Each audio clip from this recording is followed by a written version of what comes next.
Hello. बात ना करो, अपने घर वाले के साथ हिला।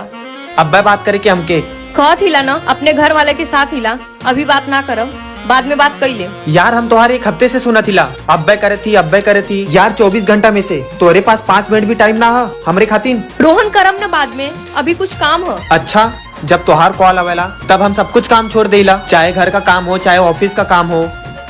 हमके पता बा मैडम के पास सिर्फ 5 मिनट है, तो काहे ना हम उनसे बात कर ली। अब बस करा रोहन। का बस कर यार, तोहार टाइम हमार टाइम कुछ ना। अगर तू पूरे दिन भर में 10 मिनट भी हमसे अच्छे से बात कर ले तू ना, तो भी हमरे खातिर बहुत है। रोहन अब बहुत हो गल है तोहार। माफ कर दा सोनाली, हम सच बोल दानी। हमके पता बा कि तू गुस्सा हो गई लो। अब तू हमके ब्लॉक कर देबू, मैसेज भी ना करबू और हमार कॉल भी ना उठेबू। सॉरी, हम जाती उन लोगन के पास जे हमारी इज्जत करेला। यहाँ तो हमार कौनो इज्जत ना बा।